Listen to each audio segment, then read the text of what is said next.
Okay. Great. All right. Well, welcome everyone. My name is Amy Yarnell. I'm the Data Services Librarian here at UMB in the Center for Data and Bioinformation Services at the Health Sciences and Human Services Library. Thanks so much for joining us for our 5th annual celebration of Love Data Week. Love Data Week is an international celebration of all things data. The 2024 theme is My Kind of Data, and it's exploring the personal aspect of data, focusing on equity, inclusion, and creating a kinder world through data. So we thought this would be a great opportunity to learn more about data initiatives in our own city and to hear from some people who are working to improve lives in our communities. So please join me in welcoming our panelists, Cheryl Knott from the Baltimore Neighborhood Indicators Alliance, Ryan Little from the Baltimore Banner, and James Sadler from Baltimore's Promise. Before we begin, I just want to go over a few logistics. Each of our panelists will give a short presentation about their work at their organization. And after their presentations, we'll have some discussion and time for questions from the audience. We ask that you please keep yourself on mute and turn off your video during the presentations. And if you have questions for our panelists, please ask them using the Q&A feature rather than the chat, just to make it a little easier to keep track of. We'll save our questions for the end, so please indicate which panelist or panelists your question is for. Captions have been enabled and this presentation is being recorded. So now we'll begin with our first presenter, Cheryl Knott. Cheryl Knott is the Assistant Director for the Baltimore Neighborhood Indicators Alliance, Jacob France Institute, at the University of Baltimore. For over 16 years, Ms. Knott has worked to ensure the accuracy, consistency, and reliability of community indicators that describe the quality of life for Baltimore City communities. She coordinates with staff and external data creating agencies to produce customized research reports and evaluations that examine neighborhood-level trends on socioeconomic characteristics, crime and safety, public health, housing and community development, educational achievement, and sustainability. She recently served 2 terms as the Data and Resources Subcommittee Chair for the Maryland State Geographic Information Committee and is currently serving as a governor's appointee to the Maryland Council on Open Data. Ms. Knott is an adjunct instructor in the Geography and Environmental Systems Department at UMBC, where she teaches classes on GIS, cartography, and open data. And Cheryl, the floor is yours. Well, thank you. And I'd like to thank everyone who is joining us and presumably having a nice little lunch with us. So thanks for coming, and let me go ahead and start sharing my screen. So I know a few folks that are in the audience, so good to see you virtually.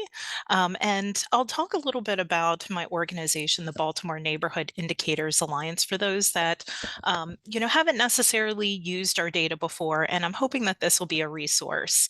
So as Amy mentioned in my introduction, I've been with this organization for coming up now on 17 years. May will be 17 years. I've worn several different hats in this organization. So starting off as a GIS data assistant to now assistant director.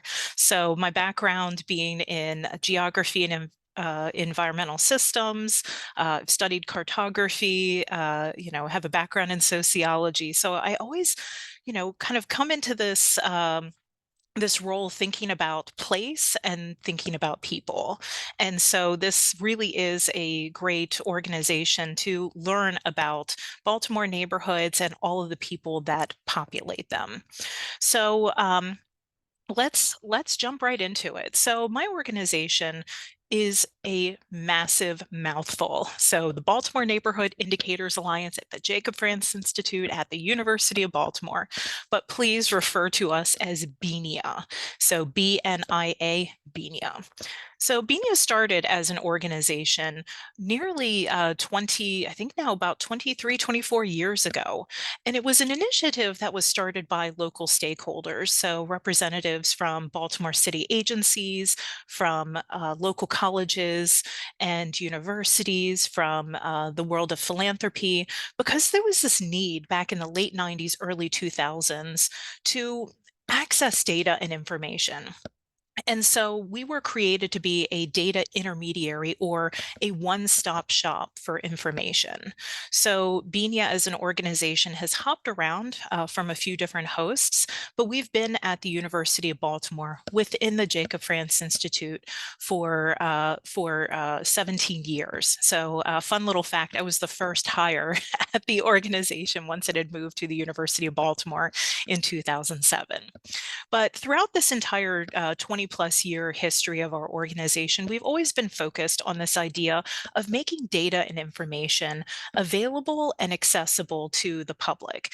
And when we say the public, this could be everyone from community members to researchers at all levels, educators, but this is just really data and information that is available to anybody who has a curiosity about the goings-ons in Baltimore neighborhoods. And so, as a one-stop shop for information, we kind of helped relieve some of that burden. So, if you can imagine 20 plus years ago, if you wanted to learn something about a particular neighborhood in the city, wanted to get some crime statistics, wanted to know about, the housing markets, wanted to know what the schools were like, those were all separate requests that you would have to make. So, you would have to email or call all these different agencies and entities to try to get information. And so our organization was created so that it could be that one place where you could find all of the information and get this information quickly. Okay. And so we started off as an organization that was doing a lot of print reports and a lot of one on one and small group trainings in person. And now we've expanded and used technology to really grow our reach, expand our resources, and connect with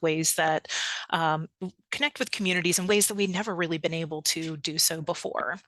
So we do all of this work by maintaining these relationships with different local, state data creators, and we are known as a secondary data unit. So we're not out there collecting primary data. So we're not oftentimes collecting and generating our own surveys. We try to take data sets that are already being created and maintained by various agencies and kind of reformulating them in a way that the information is accessible and understandable. And as Amy mentioned, we have a multitude of topic areas. So if you try to think about, how can you really describe quality of life in Baltimore? There's so many different ways, so many different topics. And so our goal is to try to pull together as many sources of information as possible and to do this every year so that we can have a longitudinal or a long time frame of data collection so that we can think about trends. So not just what's the crime rate in my neighborhood, but how is the crime rate in my neighborhood right now comparative to previous years? Is my community becoming safer? Or is this a conversation where, we need to think about strategies for improving safety for folks? So relationships and long-term data collection, that's really what we're about. And we were founded upon this principle of data democratization. And so for us, it's not just enough to say, okay, we can help unlock data. Hooray, we have, counts and different rates and percentages. Okay, we've done the hard work. Boom, you have to go find them yourselves. We're about this process of working with community members and working with other stakeholders to understand the data, to understand how different city agencies are operating, and to understand how to advocate for your needs and to connect data to your goals that you're trying to address. And so we exist not just to help unlock data, but to help walk folks through what does the data mean? Okay, what do changes mean for my neighborhood? And what are ways that, you as a community activist or a researcher can move the needle on things that are important for you? So this process of daylighting and unlocking data access is fantastic, but it's ultimately about combining that with training and education and learning how to in some cases exploit data to your advantage. So we produce a annual report, a compendium of our community indicators that we title our vital signs. So these are measures that kind of take the pulse of Baltimore's communities. The very first edition of Vital Signs came out in 2002, and we are hard at work right now. So I appreciate the little break in producing data that is going to be describing Baltimore neighborhoods for the 2022-2023 time period. We look at over 160 different measures almost every year that are derived from over 50 sources. So, some of our sources being Baltimore Police Department, the Baltimore City Department of Housing and Community Development. We pull in a lot of data from the US Census Bureau and the American Community Survey. We have data partnerships with Baltimore City Public Schools. We receive data from the Enoch Pratt Free Library, so yay librarians. And all of this is just to say that we try to be very comprehensive, and we look at data across these 8 topic areas that are listed out on the slide.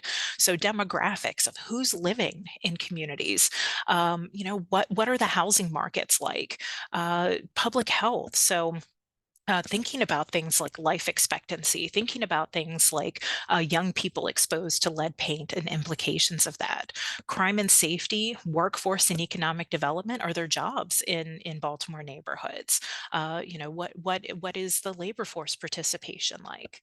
We have a fun chapter on arts and culture, so this includes things like locations of public murals and block parties and events and connectivity to library resources, education and youth. So looking at educational attainment and achievement for young people. And then lastly, sustainability. So how are we engaging with our environment? So as I mentioned, just got about 2 more months or so, but we'll have a brand new, the 22nd edition of Vital Signs coming out. And so this is an effort to really pull together all of these pieces of information and kind of package them up in a way that, enables you to, again, not only understand what are the snapshots across these different measures, but what are those trends over time? And, what can we see and understand about different projects and developments that happen in the city and how that impacts some neighborhoods more than others. I would be remiss if I didn't acknowledge that this Vital Signs project and the trainings that we do would not be possible without the support that we have from our longtime partner, the Annie E. Casey Foundation, as well as the T. Rowe Price Foundation. They're really the ones that enable us to make data available to the public on our website, then enable us to go to community meetings, to connect with researchers, to help continue this process of data democratization. So you've got the numbers, but what do they mean and how can you use them? So all of the data that we make publicly available is at a geographic area called the community statistical areas. So these are combinations or aggregations of census tracts. These were originally defined back in 2000, 2001 as a reporting unit for all of our vital signs data. So in Baltimore, if you're familiar with data, we have, 200 now. After 2020, 199 census tracts. But, like I'm a long time, nearly 20-year resident of Baltimore City. I don't know what my census tract number is. We have lots of neighborhoods in Baltimore. It's a city of neighborhoods. But sometimes neighborhoods are really small and others are really big. And so by having data available for these community statistical areas, of which we've got 55, this enables us to really with confidence look at trends over time and be able to compare communities to one another and then understand what's their context in relation to values for Baltimore City. So we do give these names that these communities names that are kind of in line with the neighborhoods represented within them. But this is just a fantastic census-based building block for utilizing and understanding data. And again, all of our data, in this case, going back to 2010. So 2010 currently through 2021, very soon to have 22 and 23 data. All of this is freely available on our website. And so, just to kind of start wrapping up, because you might be thinking like, oh my gosh, 160 different measures and 50 sources, like this is almost too much information. And so the thing that I like to point people towards is, this universal number one key measure of population health. And it's this universal question of, what does population change look like? So a few years ago, we started looking at decennial census changes, so 2010 to 2020, and asking this universal question: Are people moving in? Are people moving out? Or is the population generally stable? And depending on the answer to that question, there are implications for housing markets, for economic markets, the connectivity and accessibility pieces. How do people participate in networks throughout the city? And what does all of this ultimately mean for quality of life?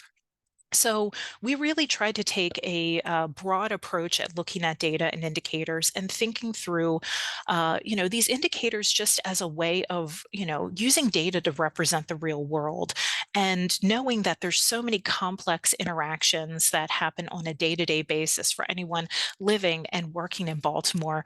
Having an understanding of all of these relationships becomes really important. And so, I want to kind of make sure that we have time for some of our other folks, but please, if you aren't already familiar with our organization, please check us out online. So the Baltimore Neighborhood Indicators Alliance, we're available at bniajfi.org. And so on our website, you can find data tables. You can find interactive and static maps that you can download. We have other sorts of charts and graphics that can help you get an understanding of a lot of these variations across time and across communities in Baltimore. We've got reports and other resources on our website. We have a event that we host every July. So Baltimore Data Day is our signature event that we've been doing since 2010. With COVID, we shifted to a virtual option for the event, but we are going to be shifting to a one-day free conference at the University of Baltimore. We're still finalizing that exact day, but if you sign up for our newsletter, we've got the QR code on the screen, or if you follow us on social media, our handles are pretty much all the same, BNIAJFI. You'll be the first to know when we will be hosting this free event. And Baltimore Data Day is a way and a vehicle for us to share out about some of our findings, but to also open up the conversation to other folks that are thinking about data. The one kind of key thing is that, again, key takeaway here, we've got 160 plus indicators, many years of data, and this is all data that really represents each and every one of us that, works in Baltimore, that lives in Baltimore, that shops in Baltimore, that is entertained in Baltimore. And so the cool thing is that, we're all individuals participating in these data sets. So we all exist anytime we do anything in the city, ourselves are in this data. And so that's one of the cool things about all of the work that we do, is that, while we can sometimes take this very like zoomed out approach and think about the overall patterns and trends that we're seeing. But everything that we look at is all connected back to us as individuals, which I absolutely love about data. So, data is not a monolith. Data is something that, we are all a part of, and we have the ability to really take ownership of the data. And, if there's things that we want to improve in our communities, our actions can be reflected in the data. So I'm going to stop here. We have questions at the end, and I look forward to talking a little bit more about BINIA and answering any questions about data, about geography, about our sources of information when we get to that point. So thank you, everyone. Thank you so much, Cheryl. That was great. I am really happy. I recommend Beanie a lot to our researchers, so I'm really happy to learn more about it. And yeah, and as Cheryl mentioned, please put any questions in the Q&A and we will ask them afterwards. So now our next panelist is Ryan Little. Ryan is the data editor at the Baltimore Banner, where he leads a team of data reporters and a visual investigator. His work analyzing large data sets and scraping the web has won multiple national awards and led to at least one Department of Justice investigation. Little is a dedicated mentor to aspiring data journalists and frequently speaks on the role of data in uncovering vital stories. And Ryan, I will open the floor to you. Awesome. Thank you so much, Amy.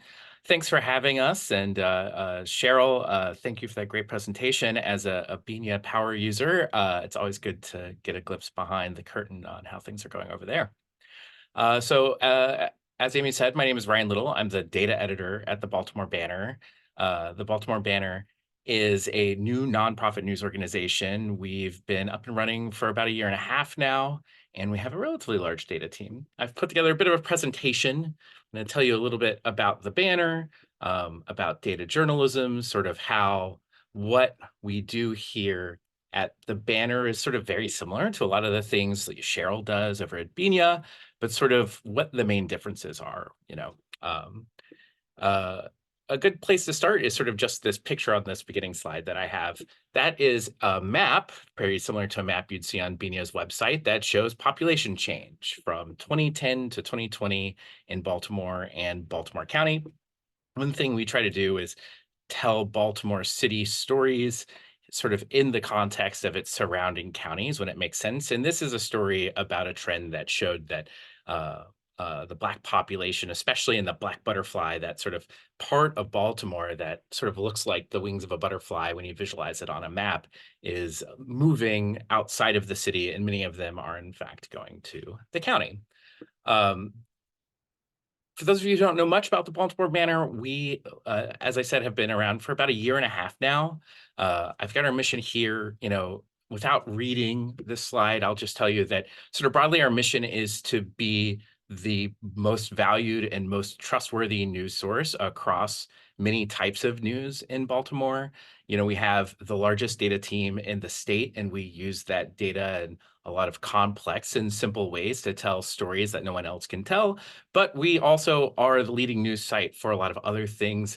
Daily news, sports news, our Orioles and Ravens coverage is fantastic. If you want to know what's going on this weekend, the screenshot is actually, I'm pretty sure, still our live front page right now. If you want to go see Stevie Nicks or play in a pickleball tournament, we are a source for all kinds of information, not just data journalism. But as a data editor, obviously, this is my favorite part. We have a relatively big team. It's the biggest team in the state right now. There are 5 of us. So in addition to me, we have 3 data reporters, Greg Morton, Nick Team, and Ramsey Archibald. We also have a visual investigator, Brenna Smith. Visual investigations is sort of a little different than data reporting. Data reporters tend to analyze large data sets and find trends and then find people in those trends to tell stories that have beginnings, middle, and ends. Brenna is an investigative journalist who uses visuals, i.e. photos, videos, as key findings in journalism investigations, and she's had some really big impact doing that. So what does a data journalist primarily do? Well, data journalists in general tend to talk to a lot of people. Data journalists tend to talk mostly to data. So we acquire, clean, and analyze large data sets to look for trends, and then make sure those trends are statistically significant, and then to compare them in macro and micro ways until we find compelling stories that can inform policy, can inform readers about what's happening in their backyards, and ideally make some big impact. We use this using a lot of computational tools. Some of the work we do can be done using something like or exactly Excel, but Excel tends to run out of space pretty quickly. Last I checked, I think you got about 100,000 rows of data that you could analyze in Excel. Our current record at the banner is 20 million rows of data in one data set that we've analyzed, but I'm expecting to to handle something much bigger than that. I personally have built a data set using web scraping that created a data set that was even larger than that. Um, for those of you who are really into the news nerdery here, we primarily use R and Python.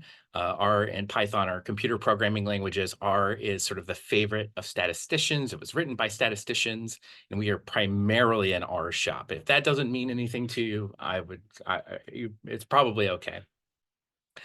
In journalism, we talk a lot about the inverted pyramid of sort of writing journalism, sort of putting the most important things at the top and then layering them down into complexity and putting the more complex and maybe the least interesting things towards the bottom.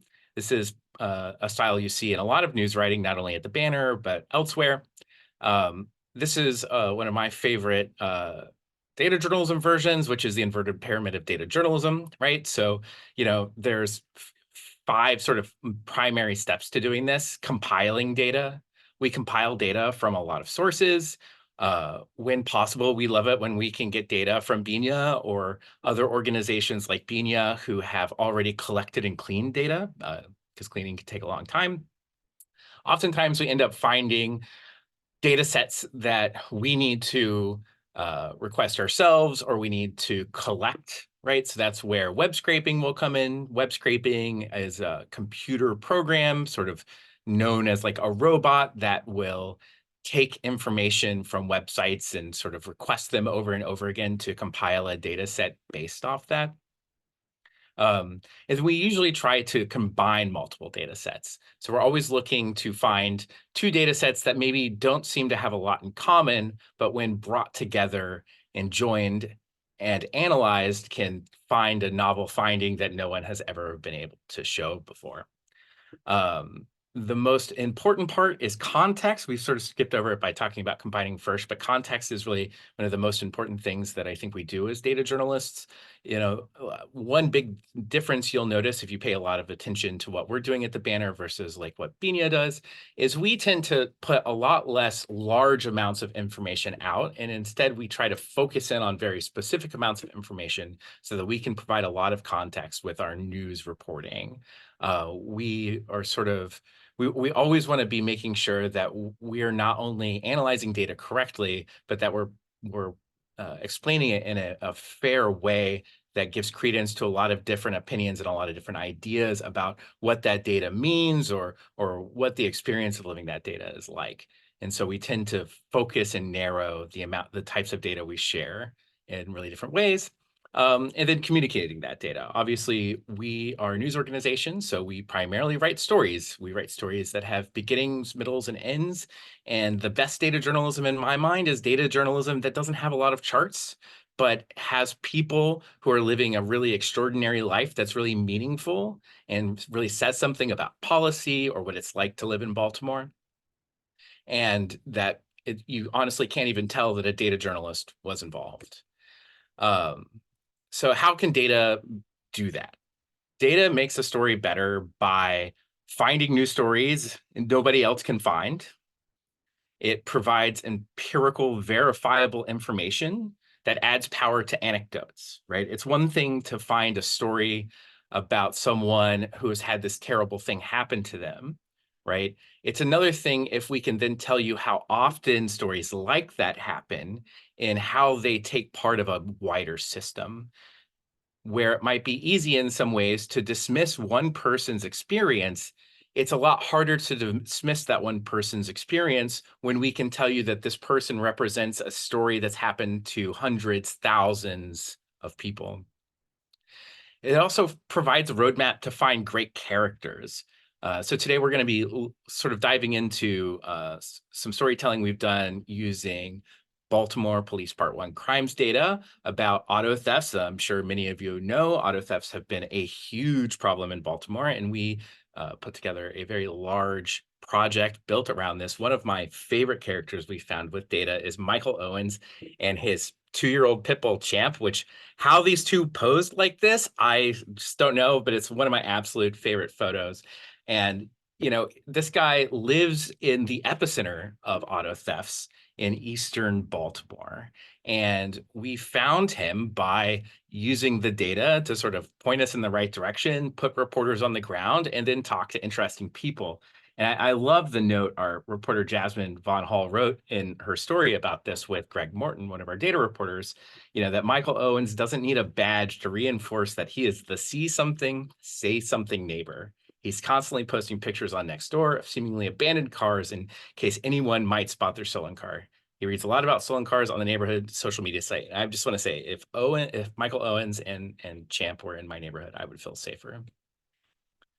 Data journalism can start really simply, right? We were the first ones at the banner to sort of break that this auto theft surge started. And this was by just simply doing a quick analysis of Baltimore Part 1 crimes data. This is when we first noticed it all the way back in April 2023. And you can see we've got a chart that sort of shows a time series counting of auto thefts per month. And then you can see things really got out of hand in April and in May of 2023. Well, it got even worse in the summer. And so we ended up doing a much more complex look at this, right? So, by the time that we ran this story in November, car thefts had tripled in Baltimore. And so we went to the hardest hit neighborhood. That's where we found Champ. We also collected data from all over the state. So it wasn't just enough to look at Baltimore's data, but we really wanted to understand what was happening. Was Baltimore suffering this national trend of car theft sort of brought on by, the Kia Boys TikTok trend where it was very easy to steal Kias and Hyundais? Or was it an outlier in some way? And so we collected every bit of raw police data that we could get our hands on in the state of Maryland, but then also our two closest neighbors, DC and Philadelphia. And this chart here, this pink line that goes up to 25 auto thefts per capita was Baltimore. So as you can see, things were much worse in Baltimore. So we're able to tell a fuller story. And of course, we ended up in Frankfurt, the neighborhood where we found Champ and Michael, by mapping. So we sometimes use the map that Cheryl was showing us, which is the CSAs, the community statistical areas of Baltimore. But we more often tend to use the 200 plus neighborhood map directly from the city of Baltimore for many of the same reasons. We don't want to show you census tracts or zip codes. I have a standing bet with all people I encounter that if you could name your zip code to the left and right of your own zip code, that I would be very impressed. Nobody has been ever able to do it. And so we want to communicate things in names. That runs into some problems, as Cheryl sort of explained earlier, and we try to just deal with those one-on-one for really specific stories in ways that are helpful.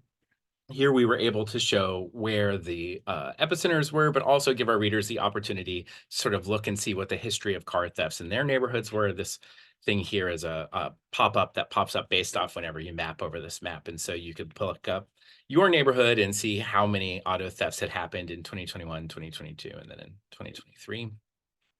We also found that block, right? So this block here is the epicenter of car thefts in Baltimore. And it's a block in Northeast Baltimore where 40 cars had been stolen. And so this is the Good Now Apartments complex, this purple shape here. This is from the property database. And then all of these green dots are locations where cars were stolen. We also go to great lengths to make sure that our work can be replicable. One of the most important parts of data journalism is its replicability and people's ability to understand all of the decisions we make when we analyze data, but also get every line of code that we wrote to generate this data. So if we popped into here, and I just will really quickly, this is our current GitHub page for our car theft epicenter story. So not only can you read the methodology for all of the decisions we made, the known limitations in our analysis, but you can also, if you know how to work with R, load the data and review the hundreds of lines of code that Greg Morton wrote to produce every single finding in that story. So something I'm really proud of, something we do almost all the time. There are a few exceptions to it, but generally something we strive for as much as possible. Take a look at just some other things that we have done. Oh, and I meant forgot about this slide. Our work has been replicated by others. This is a great feeling for anyone. I love it when my wife tells me that I was right. It doesn't happen often, but sometimes. In this case, we had done an analysis of GVRS, a policing strategy in the Western Police District, and whether or not it was effective or not. And some academics, we just published this story a couple of days ago, had basically replicated our analysis and showed that our findings were correct, which is always a great feeling. Here is that story here, what caused a 33% drop in gun violence in West Baltimore last year. We analyzed it. Basically, what that story was is reporters covering this kept running into theories people had about why this drop in gun violence happened. It's displacement, shootings that were going to happen there are happening elsewhere. Oh, it was Gilmore Homes closure, the housing authority of Baltimore City's housing complex where Freddie Gray had lived and was arrested. Its closure was really driving it. And so we, tried to answer these questions in every way we could and routinely found no evidence to support them and were able to disprove the vast majority of them. I have a bunch more examples of things we've done, going back to sort of where we started, an analysis of census data, looking at how things have changed in Baltimore from 2010 to 2020. And we found Black residents are leaving Baltimore in large numbers, heading to the suburbs. This is a national trend, and we wrote a story that talked to national experts and local experts and people who made the decision to move from the city to the county, to really inform a really complex story. Talked about a great deal. The Banner was the first to notice the very troubling rise in youth gun violence. We did this analyzing the Part 1 crimes database, and it's a story that we've continued to tell and use complex data analysis to continue to tell. We were able to show the importance of schools in this analysis, a geospatial analysis where we took the property records for every city school in the city and compared them to shootings. We were able to show that at the time, this was back in February or March of last year, 1 in 4 of shootings of high school age teens, which we sort of define as 13 to 18-year-olds, had taken place within about 2 blocks of a school, sort of when you might expect students to be at that school. We have used some really novel techniques to overcome limitations of the data that's out there. Back in 2022, there were no shapefiles for the precincts in either Baltimore or the state of Maryland. And so we made our own. We sort of, to explain this quickly, made some Voronoi projections, shapes where we basically take all of the addresses for every precinct and then plot them on a map and then let a computer figure out where the average distance is between all those points and then use all of those average distances to draw a map.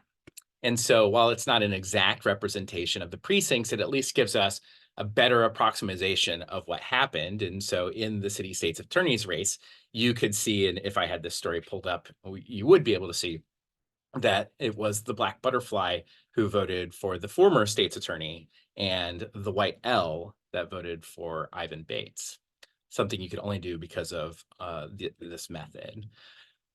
In joining data, we showed the impacts of tax sale and its unequal application of effects upon the city. We joined property data, it's known in Maryland as SStat data, along with the tax sale data, and used it to show that the impacts of this system that ultimately exposes homeowners to liens and the possible loss of their homes disproportionately impacted poorer parts of the city and the Black Butterfly.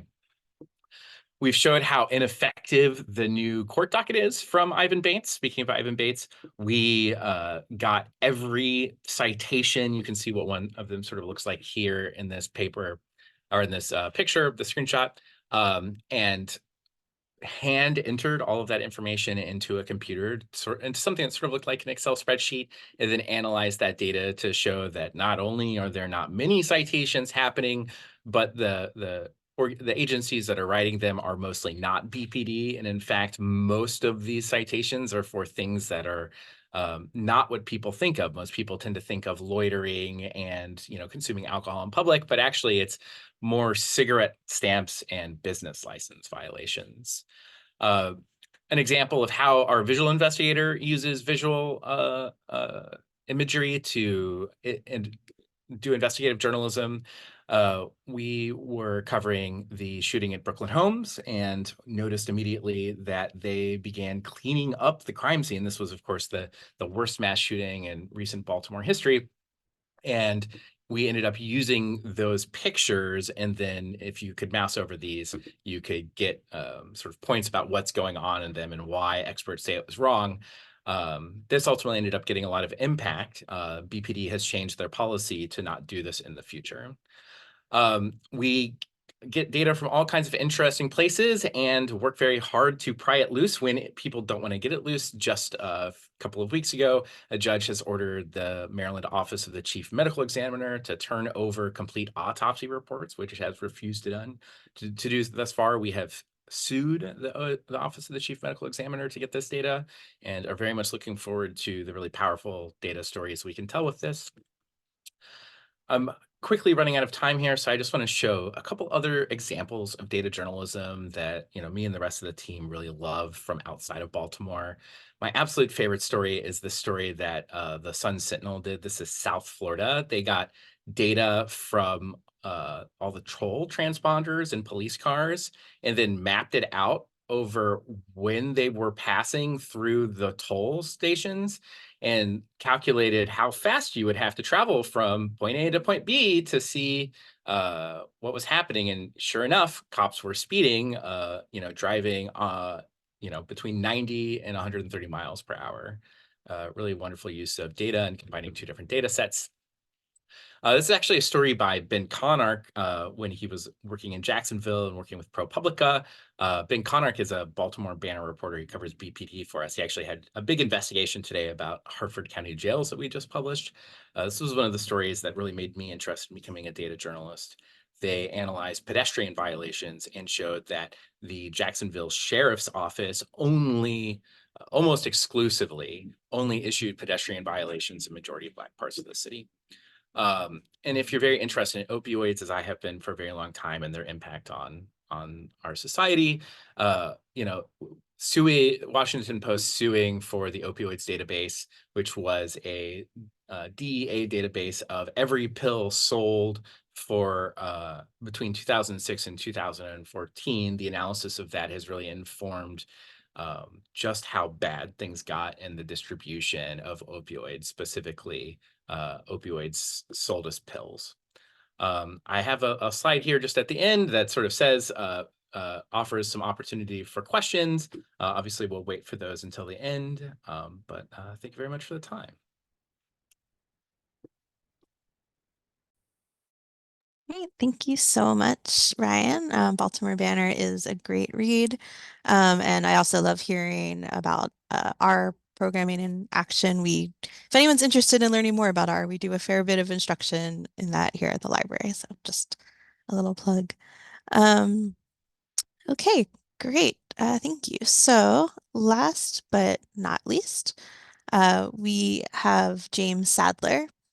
James Sadler is the Director of Research for Baltimore Promise. He plays a key role in um, in managing and facilitating research and data analytics across the organization's many initiatives. James started at Baltimore's Promise in September 2020 and has worked to help the organization better understand the landscape of youth opportunities in the city. James is the primary author of the Opportunities Landscape 2021 and 2023 reports, and he is currently co-leading the growth of the Baltimore City Youth Data Hub. He has also been deeply involved with the Grads to Careers, Youth Grantmakers, and Summer Funding Collaborative initiatives. So thank you. Thank you to James, and please, you can take it away. Thank you so much. And thanks so much for having me on this panel. I'm really honored. Cheryl's work at BINYA is just foundational to a lot of things, great things that happen in Baltimore. And Ryan, you and your team at the Banner, I'm always just so impressed at how you can take such complex data systems, data sets and stories, and condense them and explain them in ways that are really accessible. So thank you to you both. Let's see. So I'm excited to talk about a initiative that we do at Baltimore's Promise. Baltimore's Promise is a collective impact organization in Baltimore City seeking to improve the outcomes for youth ages 0 to 24. And one of our initiatives is the Baltimore City Youth Opportunities Landscape. So I'll talk about what is the opportunities landscape, what have we found, what have we produced, how have we used data to enact change, and what our plans are moving forward. So what is the opportunities landscape? It's an initiative that centralizes, aggregates, maps, and analyzes youth opportunities available to Baltimore City youth from birth to age 24. The next obvious question is, what is a youth opportunity? We define them as programming for youth that is distinct from or designed to support or supplement in-school instruction. So things like after-school programs or summer programs. We've had two different reports released, one in 2021 and a second one a few months ago in 2023. And our initial iteration included focus groups with community members on their experiences with programming in the city, which I'll detail in a little moment. So why do we need an opportunities landscape? This brings youth programming data together in one space, where prior to the initiative, data was siloed amongst many different institutions. This allows us to inform how we are doing as a city in supporting our youth outside of the school day, which is important as we discover that research has shown that after-school programs and programming outside of school can lead to better outcomes for young people. So with this data, we're allowed to identify programming gaps, and this encourages collective action to create a more equitable programming environment for young people. So some key findings from our report that was released a few months ago. I'll go through them quickly here, but a full findings and analysis can be found at our website, bcyol2023.org. I'm just dropping in the chat right now. In this iteration, we identified 2,725 programs in nearly 1,500 distinct locations. We identified 124,115 opportunities and an additional childcare capacity of 19,445. We collected information by age group. And elementary school age group was by far the most common age group found in our data set, and much more than older youth. And specifically, we found that there is a gap where there's 2.3 times the number of opportunities for elementary aged youth than for older youth aged 19 to 24. This was actually a huge improvement from our 2021 findings, where that 2.3 times figure was 4 times the number of opportunities. But we still found some gaps with the older youth programming, especially we found that most older youth programming occurs during the summer months, leaving a lot of room, needed room for engagement in the rest of the year. We also collected data by primary focus area of the programs, and in our last analysis, we found a massive increase in the number of programs and opportunities with the primary focus area of health and wellness, indicating that both program providers and funders have increased their priority for mental health supports for young people in the wake of the pandemic. We were also really interested in the relationship between neighborhood need and the number of programs and opportunities. And we did find a positive and significant relationship between the number of programs in a neighborhood and neighborhood need. And quickly, we measure neighborhood need using two different metrics. One of them is the percent of children living below the poverty line, which is a census indicator sourced by our wonderful friends at BINA. And we also use City Schools' Community Conditions Index, or CCI, which is another indicator of investment and resources in neighborhoods at the CSA level. While we found a positive and significant relationship between the number of programs in a neighborhood and neighborhood need, that did not translate into a relationship between the number of opportunities in a neighborhood and that neighborhood's need. Going back to the focus groups that we did in 2021, we spoke with 161 Baltimore City residents from around the city. We conducted 19 focus groups in 5 different languages in an attempt to capture voices from all over the city, from all different backgrounds. Of that 161 residents, 85 were high school aged youth, 41 were middle school aged youth, and 35 were parents and caregivers of elementary school aged youth. We asked participants about their experiences with summer programming. Specifically, we asked, what are the great things happening in the city with programming? What are the not so great things happening? What are the barriers to participation? And if you had unlimited resources, what kind of programs would you create? We then took this data, we transcribed all of the focus groups and qualitatively analyzed the transcripts to draw out 6 themes of strong youth programs, which I'll share with you now. One of the themes is safe spaces mentally and physically, where we found that young people wanted programs where they felt physically and mentally safe, where they're able to relax and can discuss personal issues with each other and trusted adults. They wanted programs with engaged and professional staff, where staff members are knowledgeable, caring, and respectful.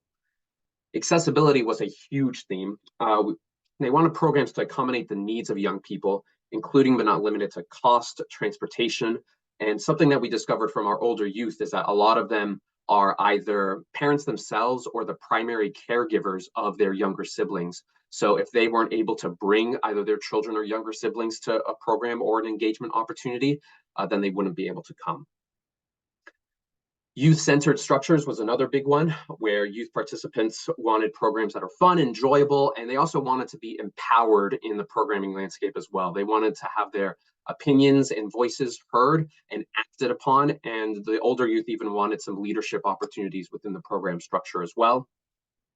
In terms of content, folks wanted exposure and diverse experiences, programs where youth can experience new and interesting things, and knowledge and skill building, where young people could build the skills through experiences or mentorships that will help them as they grow older. So in terms of what we have produced, one of the things we've produced are reports. So those themes that I just talked about, we detail much more in our 2021 report, and here's a screenshot of that. We have a website for our 2023 findings, which I've dropped in the chat. Screenshot of that is on the bottom right. We also wanted to make our findings as accessible as possible, so we produced some 1 to 2 pages targeted at specific audiences. So here's a screenshot for one for youth, parents, and caregivers. And we've also created interactive dashboards to make the data accessible and interactive for anyone. And to quickly demo that, here's a dashboard available on our website. It has all of the programs available in our data set, as well as outlines of those CSA neighborhoods that my fellow panelists have talked about. And there's also filters. So if folks wanted to understand what is the programming landscape in specific neighborhoods, just click through a few here. I live in Highland Town, so I'll make sure to click that. Let's say you wanted to know about certain primary focus areas. The data in the map will change, including the indicators on the right. And if you wanted to know more information about a specific program, it's as simple as zooming in and clicking to learn more, including contact information, location, other information such as fees if they're applicable, and more. Going back to the program themes, another thing that we created for a programming provider audience was a tool to assess theme alignment, where program providers could ask themselves specific questions to understand whether or not their programs aligned with themes from the community. And we've also had webinars. We had a large webinar last week, and that recording is available on our website. So how have we used data to enact change? One of our big findings that I mentioned before from our first iteration was the large gap in programming for older youth. We use that data to successfully advocate and prioritize for increased funding for older youth programming. And specifically, this resulted in an 82% increase in funding for programs that serve youth ages 14 to 24 in our Summer Funding Collaborative initiative. Big thanks to a $1.2 million commitment from our friends at the Baltimore Children and Youth Fund. Speaking of the Summer Funding Collaborative, it's an initiative where funders collaboratively make decisions on summer program applications. Part of that funding decision cycle is a community review process where community reviewers come together to evaluate the program applications. And since our themes were released, they use those program themes as a rubric to evaluate those programs.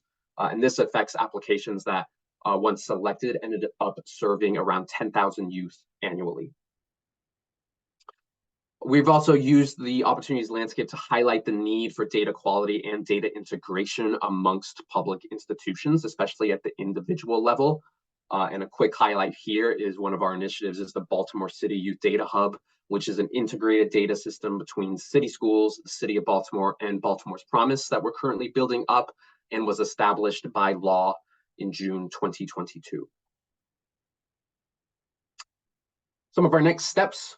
We want to work with stakeholders around the city to make sure that our data is actionable. We're not producing reports and dashboards just to produce something and let it collect dust. We want to make sure that things are changing for the benefit and equity of our young people in the city. We want to make sure that the opportunities landscape is as accessible as possible to multiple audiences, given that we're trying to reach out to community members, to policy stakeholders, to funders, and to program providers and more. We want to work to improve our data collection efforts to include more up-to-date and real-time analysis. So an example of that is our 2023 findings were actually based on programming information from the 2022 calendar year. And of course, things change a lot month by month in the city. We also want to work to quantify opportunity at the neighborhood level using not only our programming data from the opportunities landscape, but also other indicators like transportation, like safety, and other indicators, including many collected by our friends at Beanian. So I'm running short on time too, so that's what I have to share. But if you want more information, detailed information about the opportunities landscape, you can go again to our website at bcyol2023.org. We have many different initiatives at Baltimore's Promise as well, and you can find more about that at our website, baltimorespromise.org. Thank you again so much for having me. Thank you so much, James. Really appreciate that presentation. It sounds like you're doing some really great work. So please put any questions for our presenters into the Q&A. And also, panelists, if you have, links and things that you want to share, you're welcome to put those in the chat for people. I think some people are asking for like the GitHub and other information. So let's see. Let me just make sure I've got everyone in our view here. Oops, I lost James. There we go. Okay. All right. All right, so while we're waiting for some more questions to come in, I'd like to start off with some for all of you. So one thing that I think our audience might like to know is what opportunities do you see for your organization to collaborate with researchers and students here at UMB?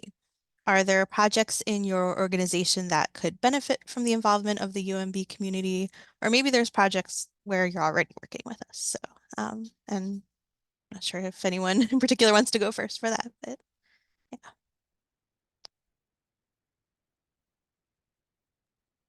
I'll take the first stab. The first thing I will say, it's a great opportunity for students, especially students who are studying data science or some sort of data analysis track, who are interested, think maybe, hey, I'd like to be a data journalist. There are opportunities at the Baltimore Banner. We have a 3-semester internship program. So we take interns in the summer, the fall, and the spring.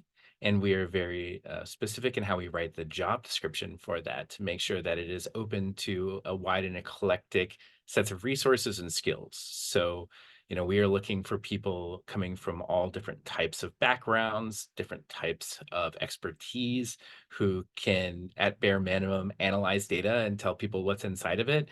And, from there, we're willing to work and teach the journalism side. We're also sort of broadly interested in teaming with classes who may be interested in helping us deal with some big data problems that can be solved by lots of, hands. We have done some experiences with that with the University of Maryland College Park's journalism program, but we would be interested in doing it with the University of Maryland Baltimore as well. That's great. Thank you. I'd Sounds be like some great happy to opportunities. Yeah, Cheryl, please.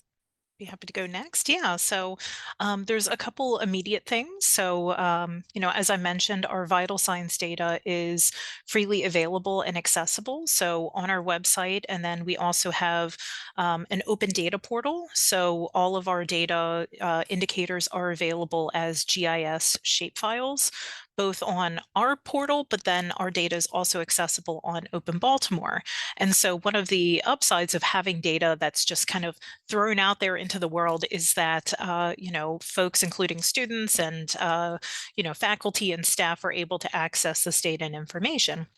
One of the downsides, though, is that with all this data that goes out there, we don't always know who's using it, how it's being used. So we do encourage folks that if you are using BINIA data in your research and projects, if you have questions, if you're running into some issues with looking at the data at that community statistical area, that geographic unit of analysis, we're always happy to have conversations about other ways of kind of slicing and dicing that information. We do have opportunities with Baltimore Data Day for students to participate. So participation can come through a few different formats. So, you can join us as an audience member and, listen to all of the presentations.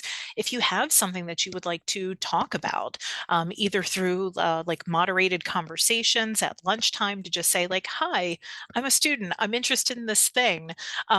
You can get folks from all sorts of different backgrounds and levels of expertise, there to, help answer any questions. And then also as presenters, if there's, a project that you're working on, if there's questions that you have, we do Ignite sessions. So like lightning talks that are, pretty quick, just a couple minutes, to more formalized presentation opportunities. But we're always open to and receive funding for, having opportunities to do presentations, to have workshops, to dig into some of our different data sets. So we do it here at the University of Baltimore, at we've done a few presentations and collaborative efforts with folks specifically at UMBC, or not UMBC, UMB's School of Social Work, Johns Hopkins. So, we are a very local Baltimore resource, and, all it takes is just, a quick reach out, and we're always happy and eager to connect. That's great, Cheryl. Thank you. I know you had mentioned trainings. Are those things you offer regularly or things that people would need to arrange special? Are they open to the public? So we're pretty flexible, so we don't usually offer any, routine trainings beyond the Baltimore Data Day event. But if there's interest in having a BINIA staff person come, do a class presentation, if excuse me, in some cases, there might be like a small cohort of students, or even if it's just one-on-one conversations, it's just a matter of reaching out to us and we can schedule that on an ad hoc basis. But yeah, we try to be available and accessible to whoever's curious. And, sometimes it's good to have that broad audience, but then other times to, have those smaller group or one-on-one interactions so that we can, really, use language terminology, have that very specific adapted skill sets based on the conversation and questions. Awesome. Thank you. That's great to know. James, yeah. Yeah, agree with a lot of folks say of how to get involved. I think that we got a lot of things going on at Baltimore's Promise, a lot of different initiatives, whether it's the opportunities landscape or our data hub or some funding collaborative. We do a job training program called Grads to Careers with city schools and the Mayor's Office of Employment Development. I can go on. There's a link here in the chat that donate is not the right word there. It's just the contact form link. So if you want quarterly newsletters to find out what we're doing, that's available there. But we're also always interested in collaborating in our different initiatives, whether that's from an evaluation standpoint, community engagement, making our initiatives or our data more accessible, or support for our job training programs. We're open doors and we love to work with like-minded folks in the community. Thanks so much. Thanks all of you for those ideas. That's great.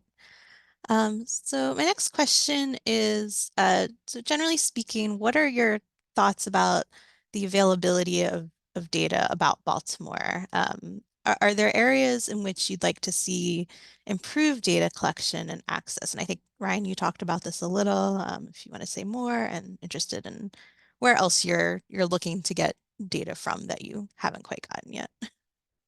It's a interesting question. I think generally speaking, Baltimore is really good. Like Open Baltimore, Beania, some of the other nonprofits in Baltimore who are making their data available makes it really easy for us. But there are things that can be hard to get. It can be hard to, and we tend to look for really specific things that don't tend to necessarily end up on an open data portal. So I can't really talk about things that are in the works, but we do have two large scale projects, the types of projects that we spend months on. Most of the things that I showed in my presentation are the types of things we spend a month on, maybe a couple of weeks on, where we have, acquired very specific data that is not on Open Baltimore, and sort of just trying to figure out what's out there and understanding what's being collected and how it's being collected is really challenging to understand. We try to rely on sourcing, talking to readers, talking to people who work in data in Baltimore and in Maryland to sort of understand what's out there that just isn't available on the internet, to immediately download. One example, like we were able to get all the swipe in and swipe out data for all of the parking garages in Baltimore. We actually haven't ended up using this for a story. We had a story idea that we wanted to do, but it didn't work out. But that's the sort of thing where we just have to sort of work hard to find like really specific things, and just, having resources in the community, people who can sort of have interesting questions they want to ask or share information that they have about what data is out there that isn't just posted on the internet, really helps us figure out what we can find. And we have actively compiled a database of databases, of things we have, things we know exists, things we sort of want long term. So.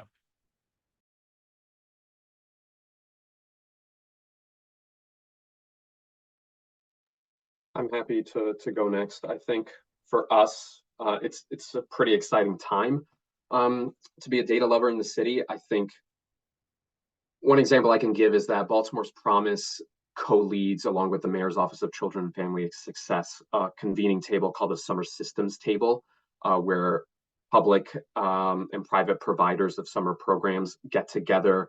They share data, they collaborate, make collaborative decisions on any gaps that need to be filled. It's very real time. It's one of my favorite parts of my jobs. It's a great space. The library systems are there. Enoch Pratt, Baltimore City Rec and Parks are there. We're there. The city schools are there.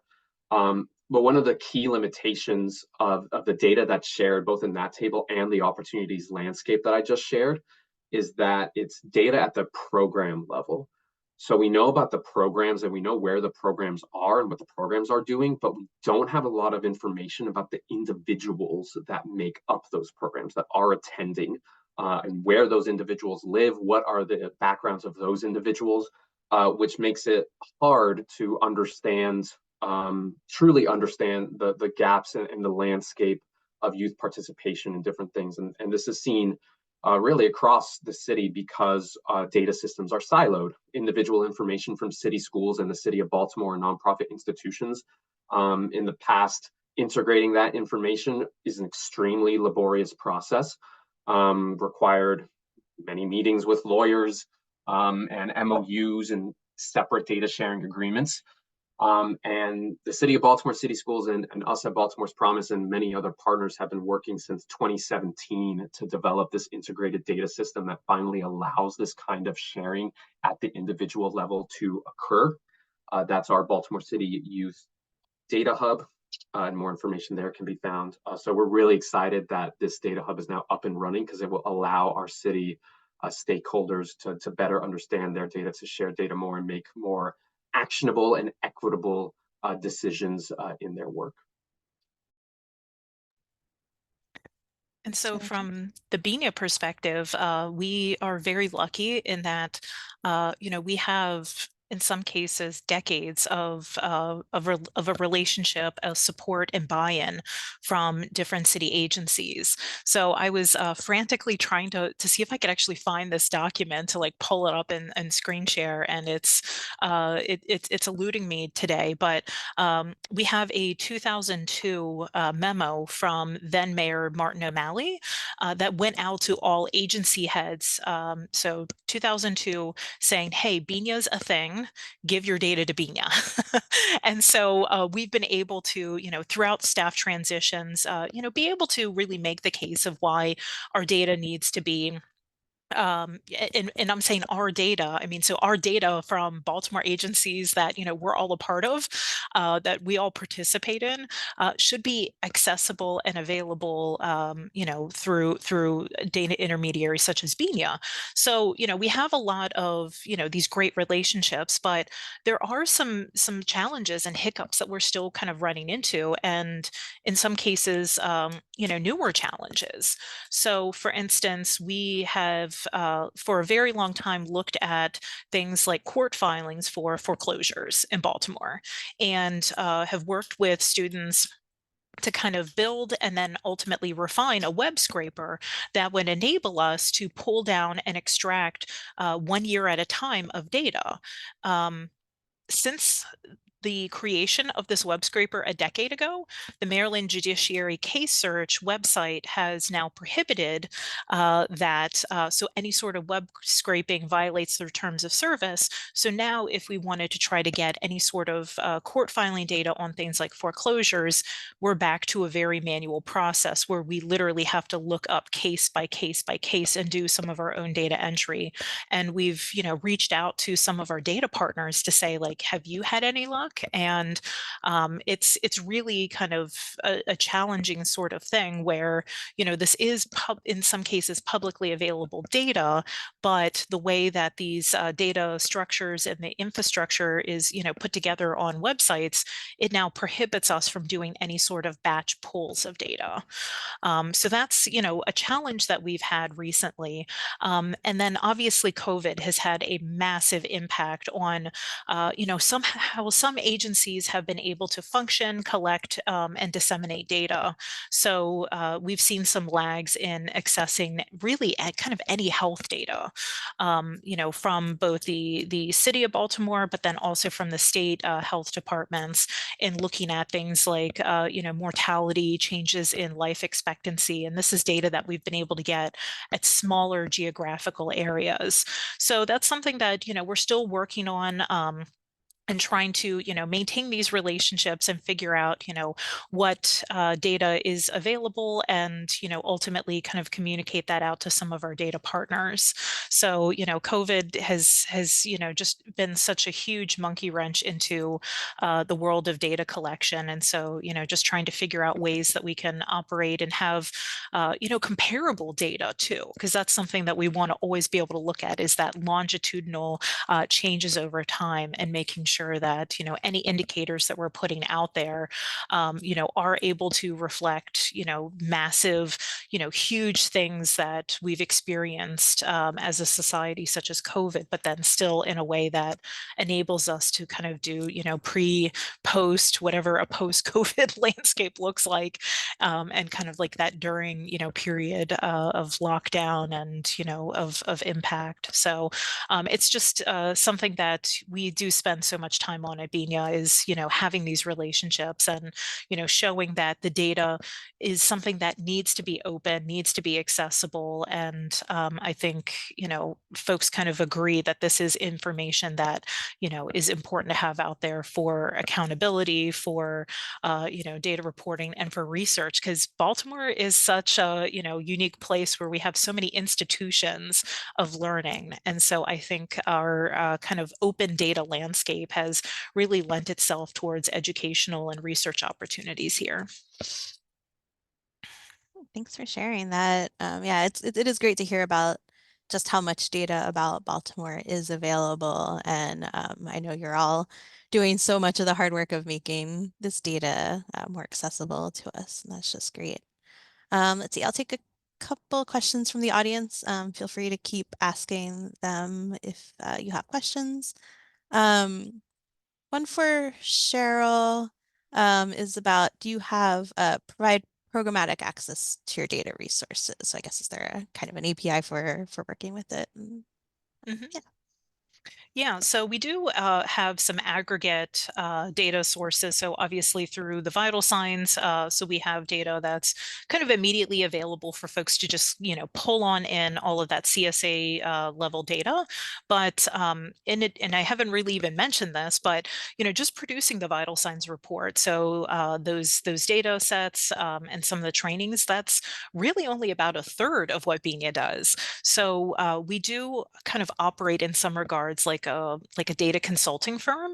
So we will work with different agencies, organizations, researchers, philanthropy, and go in on grants together, so that we're able to provide very custom data services and data analysis, so that we can, in some cases, look at finer geography. So look at the neighborhoods, or look at zip codes, or do some sort of custom analysis where you might be looking at a very specific, unique geographic area of analysis. Or in some cases, it does make sense to look at individual records, to like integrated data systems, so linking data sets up together based on some sort of common field, like an address.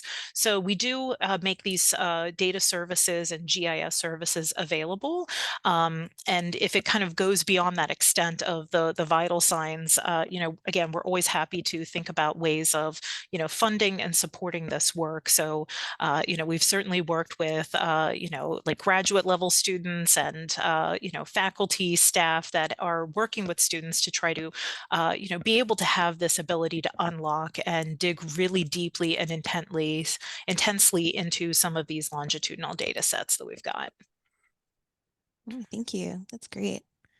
Let's see. We have a question for Ryan. Wanting to know a little more about your computer architecture, since you have so much data and some large data to manage. So is your computer architecture mainly on the cloud? And do organizations like yours get free access to compute? Unfortunately, we have to pay for most of our cloud services. We get the same plans as a lot of other people. There are instances, the Banner is a nonprofit, and so there are times where we sort of can get a nonprofit discount, and anytime we can leverage that, we do. But I don't think we're really getting it on most things.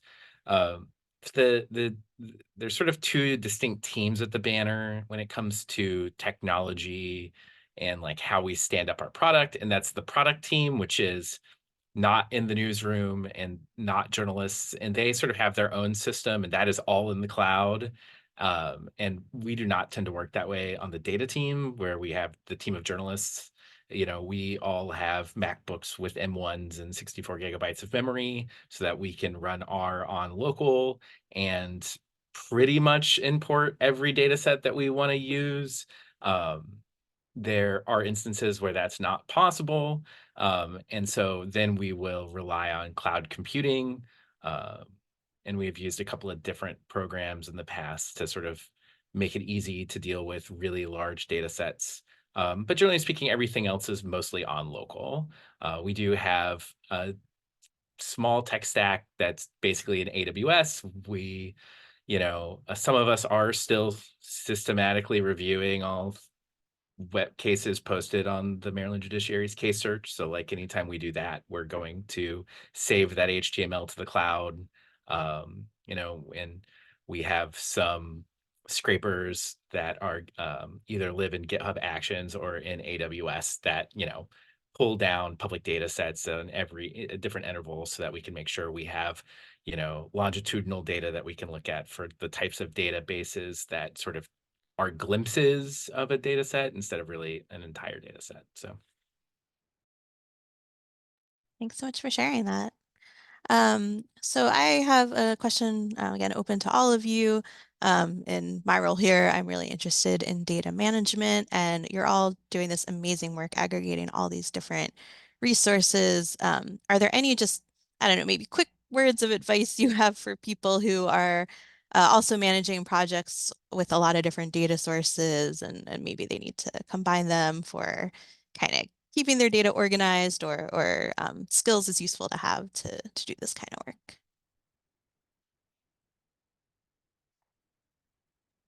Yeah, I can James, go start ahead. off. Yeah, I'm not sure if it's advice more that. So the data sets that, for example, we dealt with in our opportunities landscape were a lot different than the nice data sets that I worked with as a graduate student in my doctoral program. We received programming data directly from funders and programming institute, but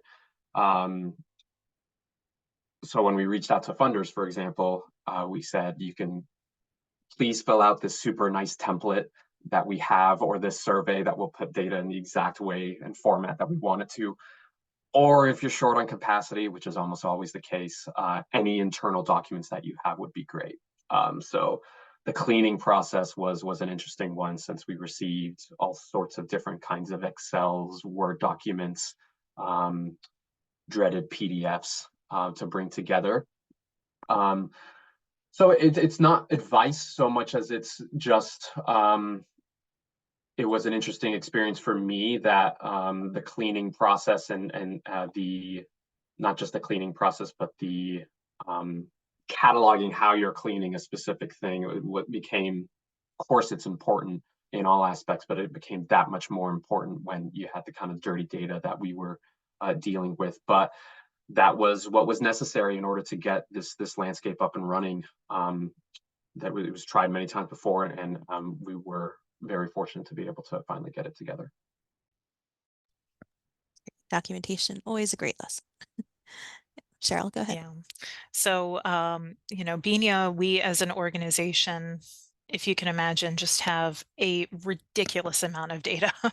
And we have so many different versions of data too. So, we get a lot of data and we just kind of receive it as is from our data partners. And it does require, a fair bit of data cleaning. In some cases, we have to do some recoding of variables, create new variables. All of our data, for the most part, gets geocoded, so brought into a GIS system where we can add latitude, longitude coordinates. We have data that is then aggregated for vital signs, so everything for that community statistical area. Then we have like other special projects where we have special cuts of our data. And the one thing that has really worked well for us is, having routine check-ins with librarians. So coming up with systems that enable us to, just do a great job of organizing, categorizing, coming up with things like, naming conventions or folder storage for, and then having logs to say like, okay, this is when we got this particular data set and here's who we got it from. And here's who internally cleaned it. And here's when it was geocoded. This is the folder destination that it's located within. And so, having a full set of logs of when we've gotten data, who's processed it, how they've processed it, any notes, and just also keeping full sets of documentations of calculation considerations. Are there any changes from previous years?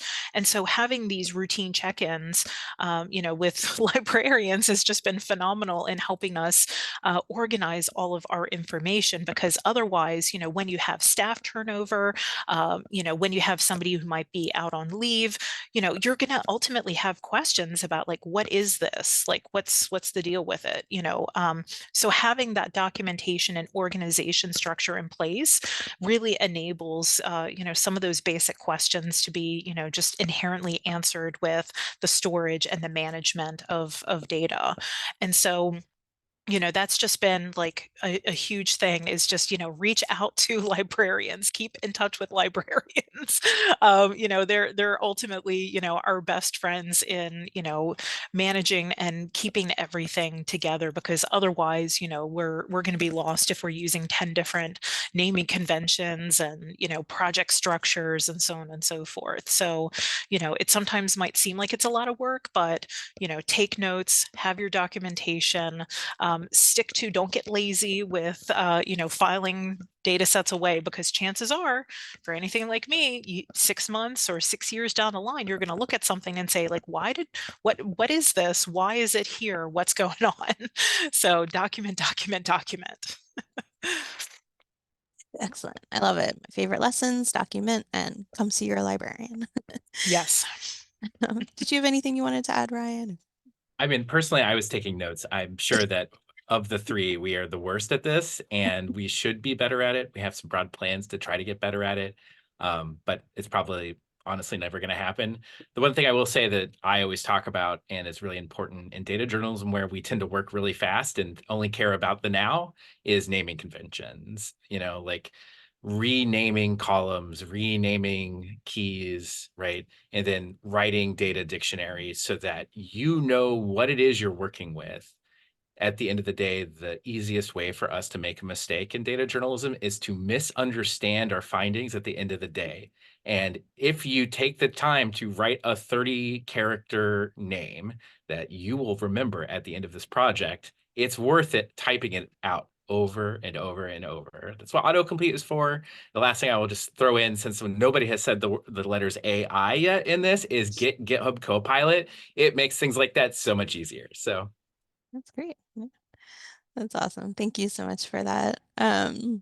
Yeah, those are all really great lessons, and I'm so happy you talked about them. With just a minute left, I just really want to thank you all so much for being here.